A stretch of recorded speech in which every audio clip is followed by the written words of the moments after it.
Fentanyl. The word is becoming familiar, but too many of us still don't grasp the reality. Spokane man will spend 20 years in prison for supplying drug dealers with fentanyl in eastern Washington.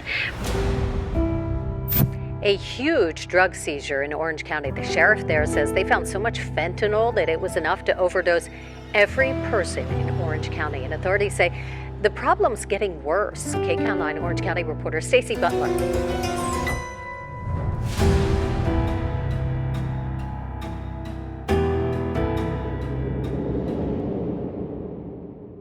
Yeah, my name is Spooks. I grew up, born and raised from Lemon Grove, California. Yeah, man, the whole life spent in Lemon Grove, so that's my upbringing. Tell me a little bit about your family life.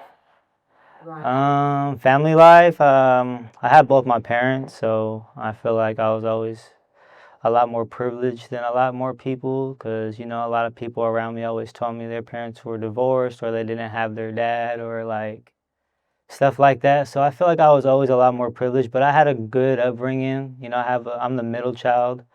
I have an older brother and a little sister, so I feel like I've always held like the family together, being the middle child. So, yeah. When did you start getting into trouble or experimenting? What did that look like for you? Or how old? Definitely around like 16, probably like my sophomore, junior year in high school. I was always a clean cut. Like I was always like the kid that was like scared to do drugs. You know what I mean? So I was always I just feel like I kind of just seen all my friends around me and the environment I was in. Just everyone was just getting fucked up and like doing crazy shit already at a young age. And so I was just kind of like, all right, well, I just got super curious and I just wanted to like see what the hell that was about, and then it just went. So, yeah. When do you think that like the fun and the party kind of started changing? Started changing, I would say mm, I would say like right after high school, like I started noticing like just like I had a lot more time of like when there was a lot of nothing going on. So, and especially with like the music being so involved at this point, it was kind of just like, oh, okay, like I understand, like I'm just like getting high now. It's not just like, no, there's no more, the party's already been over 3 days ago. I'm kind of like still getting fed up. So it's like, damn, yeah. Talk about music and your passion, and like when you started feeling like, okay, this is something I really want to do and pursue. What was that like Hmm. for you? I, yeah, I just remember like being in high school and like just being like this kid, like just always like bullied and like just like with so much, where it was like I kind of just started writing. Yeah, my dad had a bunch of poems like he would write when he was younger, so I would read them and be like, oh shit, like maybe I can write something. So I started writing, and then it like got to a point where like I got my first like equipment. Like I remember like I was in youth group and like we had went to this guy's house that was losing his house, but it was like a big like mansion, like, and then he had like all this music equipment, so we were helping him move out. And I think the people I had came with, like the youth minister and stuff like that, had went to like the store, so they like left me there to like keep moving stuff onto the U-Haul. And then like the owner of the house came in. He was like this really old guy, and he was like super intrigued at me looking at his equipment. He was just like, "Do you want this?" And I was like, yeah. And he was like, "Do you know how to use any of it?" And I was like, "Yeah," but I didn't even know how to use any of it. So I was just like, well, in my head, I'll figure it out. I was just so excited to actually have a mic and a laptop and like all this stuff. And I was just so excited. Like, so I remember taking it home and just like messing with it for like weeks. And then finally I figured out how to like record my vocals, and like I like hung the mic up all ghetto in my room. And then like it was just like on from there. I was just like posting stuff on like Facebook at the time. Maybe it was like after MySpace. So yeah, it was like definitely Facebook time. And then I seen that a lot of people from school were like seeing that I was like doing music, and like they would kind of ask me like, like, what do you have going on? Or like, and like, so as I was getting older and transitioning to like a senior in high school, like there was a talent show, and I was like, that would be like the perfect thing to like do to like get my name out there. So I did the talent show and I did like this song I wrote, and like I actually ended up winning like first place. So I think that's what gave me like my first motivation to pursue music. Wow, you think that was God? Definitely God. Like Yeah. you being there at the right time, the guy getting the equipment? Yeah, I mean, that was crazy because like I was kind of already pissed off from being in youth group. I feel like my parents already like they like kind of forced me to do that. But like looking back on it, yeah, it was definitely God because I don't know, I feel like I've always been like the underdog. So like being just that guy giving me the equipment, and like it was just like what the heck? Like I was way more stoked on like the equipment, like rather than even just being able to like do it. Like for the longest time I was just so excited to have the equipment, like I didn't even care about like using it. I was just like I have it, like, so that was really dope. Like that was really cool, definitely God. Tell us about like doing that one song that, made you like go viral, and like how much that song was 10 years ago, right? How did Yeah, 10 years how ago did it go viral?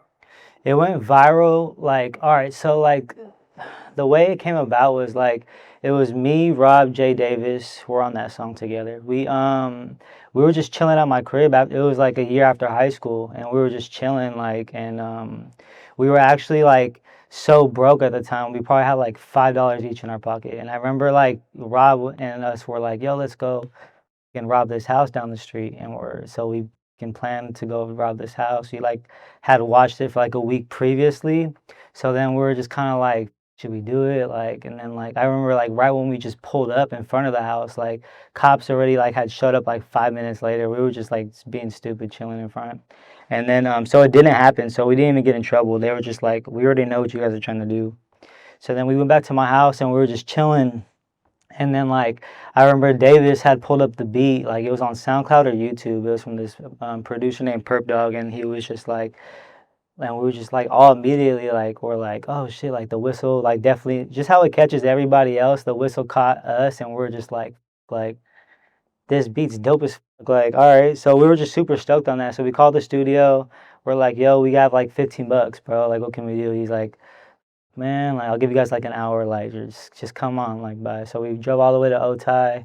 It was this guy named C's, and yeah, he was always so dope. He welcomed us in, and we just did the song in like 30 minutes, and like we had so we stole the beat, and then we did the song for like it real quick. And I remember walking out, and we were all like what? We didn't even care about the song. We were just like, it was just a song we made, another song we made. It wasn't. I remember that day so like specific. Like it was just like it wasn't even nothing special. Like we just walked out to the car. We're just broke again. So yeah, that was crazy. But when it went viral, it was like, so we had released a song on SoundCloud, and anytime we released like music, it was like we were only getting like 1,000 views, maybe like 500 views per song. So we definitely weren't doing no numbers to what it like accumulated to. You know what I mean?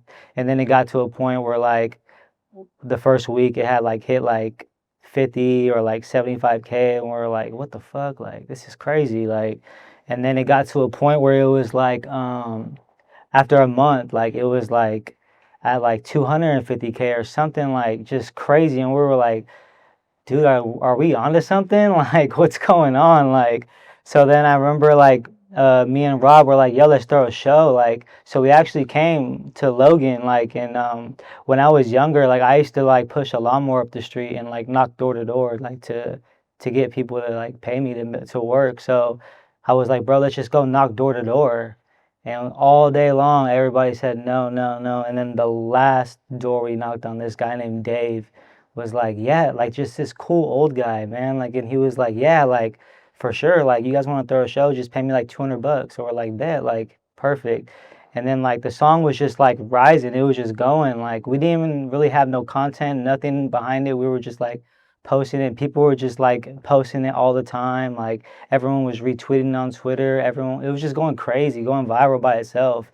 And then yeah, we did that show, and like it was like this sold out an event in this like little warehouse, probably like 100 cap, but we had like 200 people in there. It was just like this off the fucking wall thing. So that, and then like just like the online sensation behind it. There was a fight at Mission Beach with some of the homies where we just when the homie knocked out this dude, we just threw the fucking song and it dropped right over the him knocking him out, and that definitely blew it up.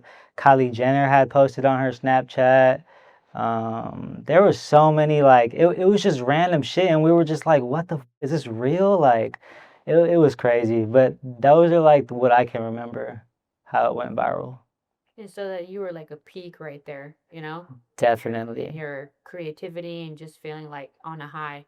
yeah. What happened?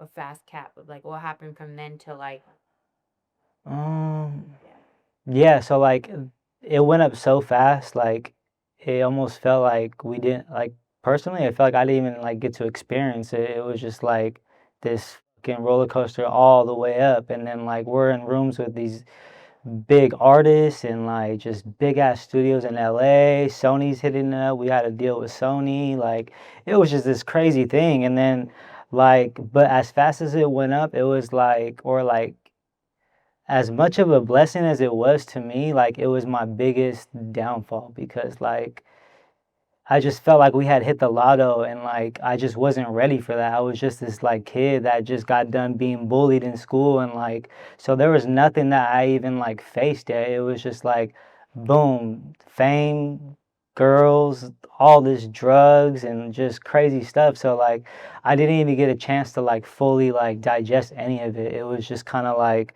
boom, like you're on. And it was like everyone and my formula was just can grow my hair out, pop bars and be a rapper. So that was pretty crazy to me. Like there was no like planned out thing. It was just like wake up and go, and it worked. it's one of the like worst days in your addiction, you know, because something I'm getting to the end here to where like you decided to change your life. Like talk about some of like the days that you were just Yeah, the day. So man, that's crazy, man. This makes me like emotional because it's like, damn, this is crazy. It should. I think it just starts by like just sitting inside all day and like just being like bored and just like being in the studio and just sitting there and just thinking like damn like I could just be like on a whole adventure in this room and like it just got to a point where it was just like I'd be up for days and like I just wasn't like I was just being a piece of shit, man, and like it just got to a point where it was just like damn like I'm over here like we were on like the biggest song and then it just felt like just for me personally, like a lot of people around me didn't, even though everybody was getting fucked up, it wasn't like I was like definitely diving the deepest with the drugs. So like nobody really got to, I feel like, understand like what being addicted to something was. Like, so when I would try to explain it to my friends, they would just be like, well, bro, just like, just kick it. You know what I mean? Just like, just stop doing drugs. And I'm just like, well, bro, I'm trying my best. Like, I'm trying and like it just that just wasn't working. So like I remember just being like, well, fuck everything. Like I'm on the biggest song in the world. Like this, like I can do whatever I want. I can be in my studio all day and just be on this adventure and just be high and just have a grand old time. So I think those are just like I feel like those are like the roughest days and just kind of seeing like everything like slowly like deteriorate while I'm just like being in this room like just high. So I don't there was a lot of it where I was just kind of like I definitely like beat myself up, but I just didn't get to understand like what was going on or like I said get to digest any of it because it was just happening so fast like so it's a trip, man. It's a about trip. what happened like in the last 6 or 9 months that made you, you know, post that video. Cause that's, you know, that's when I seen that you had a little bit of like humility and everything, you know. Yeah, it's just it got to a point where it was just kind of like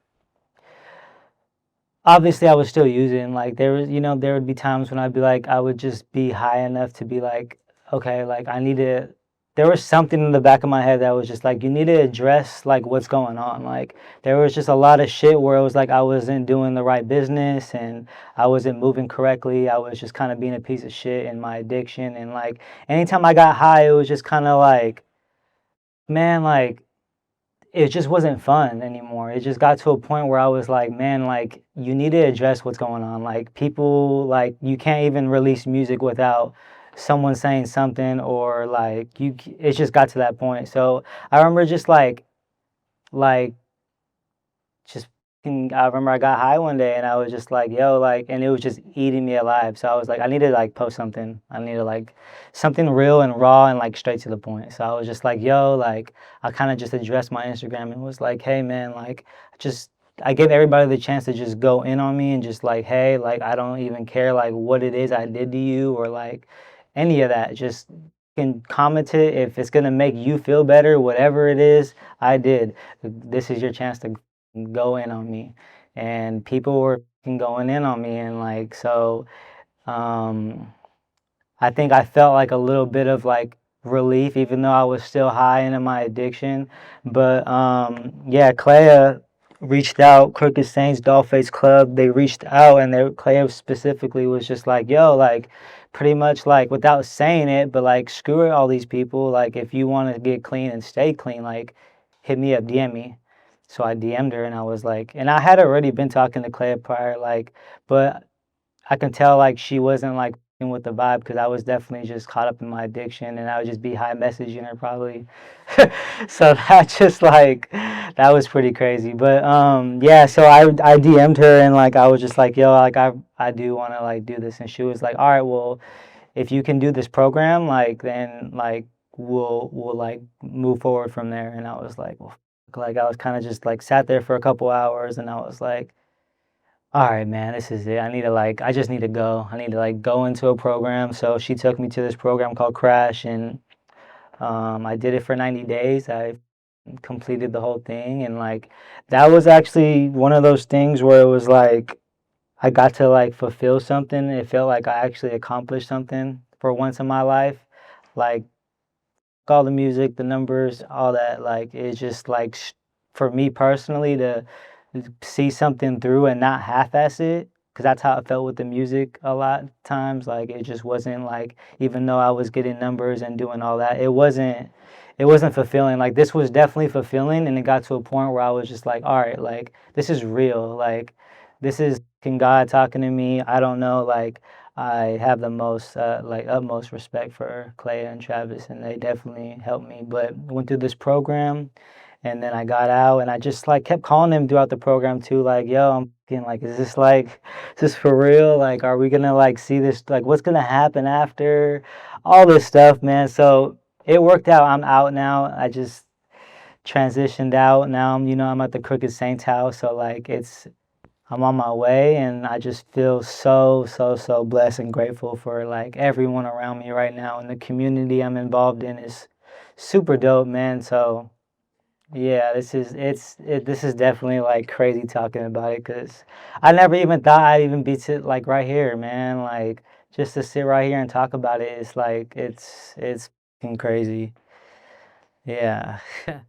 I think it's important that we talk about, like, before you went to treatment, that you thought getting off the hard drugs and just was clean. But really, in all reality, like, the weed was the biggest issue, I feel like, for you, because you've been smoking so long, and also everybody smokes. So it's like, Everyone. it's so normalized now, just like alcohol, because it's legal in California. But really, it's like it deteriorates your brain. It Yeah. leaves you right back to like, it's like a revolving door of like, okay, I'm gonna just smoke weed, I'm gonna chill, and then it gets to a point where you're like, I'm Yeah. high. Let me, talk about that process for you. Yeah, so for me personally, because I mean, there's a lot of people that can like function off weed, and there's a lot of people that are successful that can function off weed, but me personally, I can't. So like, that's something I really had to accept, because it was always like, someone always, or growing up, you're always told like that's the gateway drug. But when you're really an addict, like that is a gateway drug. So for me, I had to accept that that's a gateway drug. And yeah, it just like got to a point where like, anytime I smoked weed, I just needed to do something else with it. It wasn't like ever fulfilling enough to just be high off weed. Like, and then towards the end, I just like, it definitely got me a lot more paranoid with everything that was going on. It wasn't like this relaxing thing anymore. It was like I needed something else to like make me feel not so anxious about everything. And anytime I just smoked weed, I'd just be so paranoid and like, so yeah, like me, like, yeah, just anytime I smoked weed, I just needed to get some pills or like do some shit, and like it was never enough with just weed. So for me personally, yeah, I cannot, I need to be just clean.